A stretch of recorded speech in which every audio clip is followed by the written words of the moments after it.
Bienvenidos a este nuevo tutorial. ¿Qué vamos a hacer en este nuevo tutorial? Vamos a trabajar el tipo de dato list. Este nos va a servir para poder utilizar tipos de datos personalizados como tipo de dato para poderlo manipular. Esto nos va a permitir generar listas en las cuales podemos manipular demasiados contenidos sin perder la secuencia. Veamos el siguiente ejemplo. Esto, ya saben, va a ser más práctico que teórico. Vamos a decirle ejemplo tipo list. Para este ejemplo, bueno, aquí sí vamos a utilizar ya un constructor. Aquí no va acá abajo. Vamos a decirle public ejemplo tipo list. Ponemos nuestras llavecitas. Vamos a utilizar también un método public void principal, donde no va a aceptar ningún tipo de dato. Y lo interesante de esto, como les había comentado, es que al utilizar el tipo de variable list podemos asignarle un tipo de dato no primitivo. O sea, no podemos podríamos utilizar el string, el in y el float, pero mejor utilizaríamos un array list. En este ejemplo lo que vamos a hacer es generar una clase, y esta clase se va a llamar datos. Y vean, a este datos le voy a poner una variable string que sea nombre. Nomás voy a utilizar dos datos, un entero que sea edad, y a estos les voy a generar una construcción en getters y setters. Les voy a decir que inserte código y le digo que necesito que sean getters and setters de todos los datos. Vean, puedo seleccionar nada más alguno. En este caso pues yo le digo que sean todos, y al generarlo pues ya ahí está, los get y los set. Salvamos, cerramos, y entonces ya tenemos esto aquí. ¿Qué es lo que vamos a decirle? Entonces aquí le voy a decir en principal que voy a utilizar un tipo de dato llamado list, que va a tener como tipo de dato base datos. Entonces le digo que es una lista. De nuevo array list. Ok, no olvidemos, este array list también trae un tipo de dato definido que se hereda de este elemento. Le voy a decir que también es de tipo datos. Importamos el array list e importamos el list. Ya está. Y entonces ahora también necesito datos para poderlo manipular. Ok, ahí estamos. Y entonces datos, recordemos que con un set podemos asignar valores, edad, y entonces vamos a decirle que tenemos un nombre, Víctor, y tenemos una edad, 40, que esto va a ser agregado aquí a nuestra lista con el elemento add, como lo habíamos hecho anteriormente con el array list. Pero ahora este add me va a pedir un tipo de dato o un valor de datos, ¿vale? Que es la que generamos, la clase que generamos. Entonces le digo que es datos. Ahora, ¿qué pasa si yo hago esto? Datos.set nombre. Me pueden decir, pues voy a asignar un nuevo valor. .set edad. Y eso va a sustituir el anterior. Pues no. Vamos a ver qué pasa. Fernando. Vamos a ponerle 25. Y que a Fernando también lo agregue. ¿Vale? De tipo datos, ya lo agregó, punto y coma. Ahora, yo necesito hacer el recorrido para mostrar la información. El recorrido, igual que con en el video anterior que utilizamos el array list, aquí yo le digo que tengo la lista y que a la lista le voy a aplicar un for each. Le digo elementos o elemento, y le digo que voy a utilizar esto.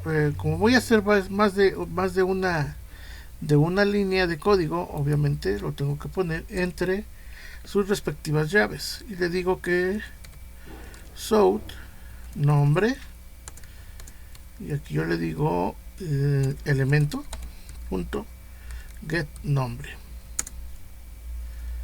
Elemento,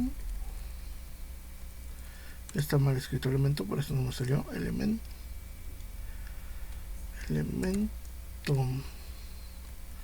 Ahora sí, se autocompleta sin ningún problema. Le digo show y le digo edad. Digo elemento punto get edad. Ahí está. Entonces vamos a ver qué es lo que tengo que hacer.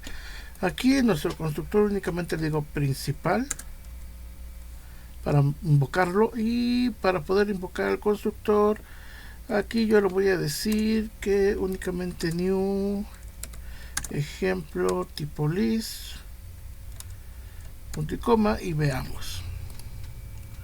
Si nos damos cuenta aparece doble vez Fernando, aunque alguien me puede decir, pero es que pusimos primero Víctor y luego pusimos Fernando, lo agregamos y luego sustituimos su contenido por uno nuevo, pero no funciona así. Se mantienen las direcciones de memoria. Para poder evitar este problema, a datos lo vuelvo a iniciar con un nuevo segmento de memoria, o apuntando a un nuevo segmento de memoria. Únicamente le digo esto y lo ejecuto. Y si nos damos cuenta, ya tenemos nombre a Víctor y a Fernando. Ambos ya están apuntando hacia diferentes segmentos de memoria, por lo cual, bueno, ya podemos decir que esos están trabajando de forma independiente. Y de igual forma, como en el ejemplo anterior, vamos a ver otra forma de recorrer los datos. Y entonces, en el ejemplo anterior, si ustedes recuerdan, utilizamos el for. Únicamente el for, y le hicimos mención de qué tipo de dato va a utilizar. Entonces yo aquí utilizo el for. Recordemos que tengo unos datos, ¿vale? Que ahí están. Es el tipo de tipo de dato que voy a utilizar. Le digo contenido, y este contenido va a ser de la lista, y entonces yo ya puedo recorrerlo. Les digo nombre. Ok, recordemos aquí para que nos dé el espacio, diagonal n, diagonal n. Ok, y aquí ahora sí ya vamos a poner el nombre punto contenido punto get nombre, y a show edad va a ser igual a contenido punto get edad. Y entonces vamos a ver cómo nos lo está mostrando. ¿Ya vieron? Aquí está el primero. Otra forma de recorrer datos. Pero ¿qué pasa? Se me ocurre que quizás alguien quiera meter otro dato. Entonces, ya saben, reiniciamos la variable. Y entonces le ponemos datos.set nombre. Javier, datos.edad, ¿no es cierto? Set edad. Y entonces aquí decimos que tiene 30. Y a esta lista, .add, ya le decimos que la agregue aquí en a datos. Ok, entonces vamos a ver, y acabo de agregar otro. Y si nos damos cuenta, aquí está Javier. ¿De qué otra forma habíamos quedado que podíamos agilizar los datos? Vamos a agregar otro más. Datos. Punto set nombre. Gustavo. Datos.set edad 19, y entonces 19 le decimos lista.add, que agregue esto a la lista, que son datos.